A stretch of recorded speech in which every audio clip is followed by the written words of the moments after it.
Welcome back everyone, my name is Echo and I hope you're having an absolutely fantastic day.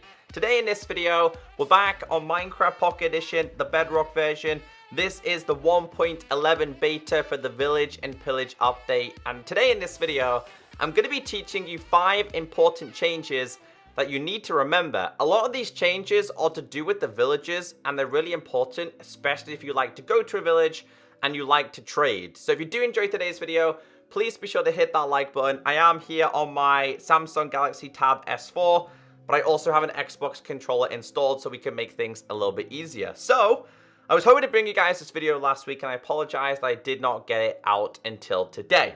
So the first thing I want to show you guys is to do with villages. There's a couple of changes to do with villages. I love these guys. I think they're a great introduction. In the previous update, if you hold an emerald in your hand, the villagers that actually have an item in their hand are more prone to wanting to trade with you. So if I was to go to this village now, there might be a couple of villagers that don't necessarily have anything in their hand. That means that they're not necessarily wanting to trade at this moment. That was in the previous beta. The main thing to do with trading in this beta is if we tap on trade, they went ahead and changed the whole menu. So this is the current classic trading. If I go to settings, and we go down to video, I believe, and I change it to the Pocket Edition crafting, this has also changed as well. It's basically exactly the same. I'm a classic crafter. Let me know in the comment section, do you use classic or do you use the Pocket Edition version? But the main reason behind this is they've now got a leveling system. The actual villagers have their own leveling system the way a player has their leveling system in terms of XP and ranking up, etc. Now, villagers are going to begin to be improved as time goes by. It says it in the official changelog, which I'll try and leave down below. So this is the new villager being introduced to the game, by the way. This is the Stonemason. Really useful. In fact, it's really good for getting emeralds. Has 5 levels. So level 1, you're a novice. You have 2 trades available. I can trade clay parts for 1 emerald, or I can buy bricks for 1 emerald. Pretty useful. We then go to level 2, which is the apprentice. Level 3 is the journeyman. Level 4 is the expert, and level 5 is the master. Now, of course, you can unlock these the same way as you previously have in Minecraft. So if I tap on this, maybe I wanted to buy some bricks. Obviously, you have to wait. You have to go off him and then back on him in order for you to access more trades. So we should have ranked up. As you guys can see, we've now made it all the way to level 3. Actually, we've made it to level 4, right? But I can buy these if I really wanted to. Don't know why I would want to buy these. These guys are going to be really useful. Like, for example, trading the likes of andesite, diorite, and granite for emeralds is absolutely perfect. If you're a Minecraft player and you do a lot of mining and you stack up chests, they're now going to be very useful for the Stonemason. But of course, you do have different levels in terms of trading. I wonder if we've unlocked the highest one here. We have went ahead and unlocked the highest one there as well. So we could buy as many of these as we really wanted to. So that was the first thing I wanted to mention to you guys, that the villagers now have a leveling system. The more you trade with them, the higher level they're going to become. And I believe villagers now go to work as well. So you'll notice specific villages. I think it's librarians and farmers. For example, librarians will attend bookcases. I don't think there's any inside of here. But they now go to work, and I think that's an absolutely fantastic addition. Right, moving on to the other change to do with villagers. We're going to have to grab ourselves a villager spawn egg here. And this is to do with changing villagers' profession. Now, if I break this composter, this villager should change his profession. So we break this.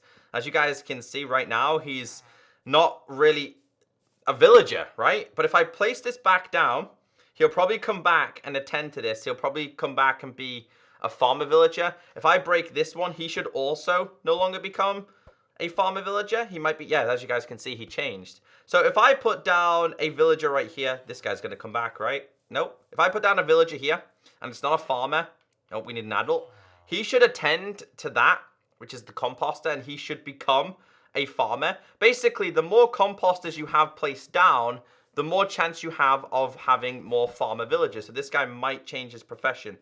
Is he going to do it? Oh, that guy changed his profession right there. But if we break this one again, he changes his profession back. Now, the reason why this is incredibly useful is because if I go to this guy, Come back. Come back. And we tap on him for trading purposes.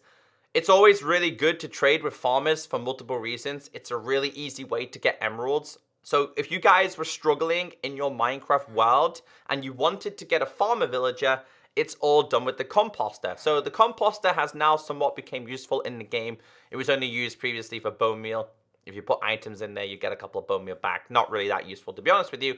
But like if your world does not have any farmer villages at all you gotta do is place these. Now, if I keep getting rid of these, it's gonna simply just change all their professions. But if I really wanted to, I think if we place down a bunch of these, we have the chance of getting even more. So if I place down these, I think these might end up changing their profession. There you go.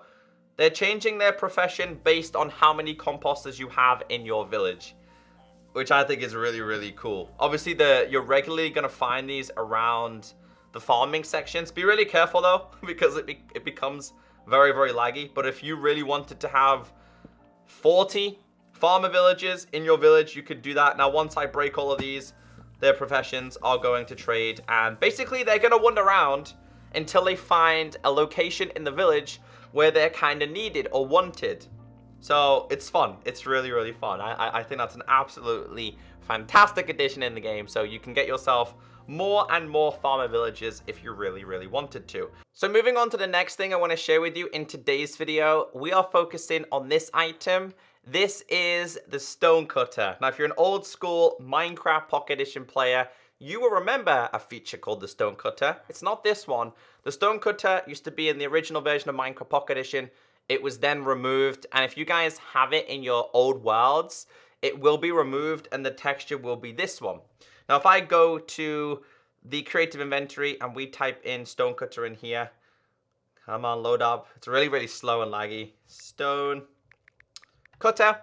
You are going to find this texture, which is now classed as the new stone cutter. Now, what's it useful for? Because it does somewhat work how it used to work, but it does have a couple of advantages. So let's grab ourselves some stone. If we tap on the stone cutter and we put the stone inside of here, this is where things become very, very useful. Now, of course, it can craft stone variations. It can craft slabs, stairs, walls, stone brick, slabs, and ordinary stone stairs that have recently been introduced. If I click 1, 2, 3, 4, I get 4 stairs and I've only used 4 stone blocks. Why is this useful? Well, if you don't use the stone cutter, you have to use a crafting table, which we all know we previously had to do in order to craft stairs, walls, etc. If I grab 1, 2, 3, and 4, well, we're still too short to make ourselves some stairs. So if I do that, as you guys can see, we had to use 6 blocks in order to make 4 of these. Meanwhile, 1, 2, 3, 4, the first 4 that we used was just used with 4 stone blocks. So you see the use of this. This is why having a stone cutter has become somewhat useful. It doesn't do any damage to you at all. It's a rotisserie blade. You'd think it would do a little bit of damage to you. It doesn't do any damage at all. So that's one thing else I wanted to share with you today in this video. Moving on to the next thing. This is to do with the Ravager, aka the Illager Beast. So the Illager Beast itself is quite a big animal, quite a big thing that's going to do a lot of destruction. Now, this Ravager can break a lot of things. So I put this in here because if you have farms, you got to be really careful because these things will break your farms. Berries, bushes, dead bushes, leaves, melons, pumpkins, sugarcane, lily pads, the churros plants, flowers, tall grass. It will break snow. It will break bamboo. It will break any form of food source. I think it's like 23 or 24 things that it will break, and I'll show you guys how this works. They're quite mischievous, actually, because they actually regularly move over to the item in order to destroy it. This might take some time for them to register that they're in this world. But these guys will actually walk over these items and destroy them. And right now, they're not going to be showing me. Come on, do it. They're not doing anything. Maybe I've made this not big enough for them. There you go, you're in. Come on. Come on, buddy. Get in. There you go. Are you going to do anything? There you go. This guy's going to do it. There you go. So they will purposely ruin your crops and everything included.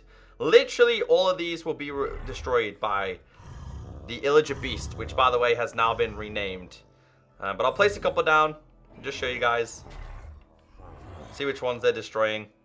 Destroying the chorus flowers, destroying the sugarcane. They physically destroy bamboo. All your melons will be destroyed. Everything will be destroyed by these things. So if you do have farms, be really careful. I was going to actually previously use the berries as like a guard around my village. Yeah, it's not going to work, especially with these guys. So the developers kind of figured that out. These will also be destroyed as well. I'm probably best off just doing that. He's not doing it. But they will all be destroyed. All your pleasant crops will be destroyed. Snow as well, snow layers. So if you let this thing loose in a snow biome, it's going to go pretty crazy. But that's what I wanted to show you, your pumpkins as well. Obviously, your ordinary farms like these ones. I'm sorry, villagers. But I gotta let this beast go. He will destroy everything. So there's one more thing I want to show you guys, but I'm going to have to switch to survival to do it. So this is to do with the Ravager, aka the Illager Beast, and also to do with your shield, because you can actually defend against its attacks. So I got to be really careful here. In fact, we'll use the Pocket Edition version. If I place this down, this thing will obviously begin to attack me. Now if I get my sword out and I crouch, you can block this guy and he becomes disoriented and he will do like an explosion. Now it does take a couple of times. It's kind of like a rampaging bull. It becomes disoriented and then does like a little bit of an explosion. The explosion's somewhat similar to like a TNT explosion.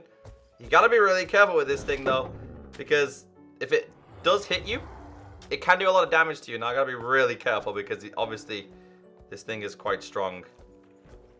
Here he comes. But you can defend against it, and it will do quite... Oh, he killed me. Great. They are really, really powerful. It takes 10 sharpness 5 attacks in order to successfully kill this thing. So you gotta look how much damage it's done to my shield. Settings. We'll change this to survival, and I'll show you guys one more time. Put you down. So crouch. It becomes... Come on. It becomes disoriented. And then you get like an explosion. That doesn't do any damage to you. The damage is this. As you can see, takes 3 away. I wonder if it takes more away than 3 though. If we stand closer. Yeah, it does. So be careful because it's basically a mini TNT explosion. And if you don't want to lose your stuff, stay away from these things. That's everything I have for you today, guys. If you did learn something new, hit that like button. And I'll catch you next time. Bye.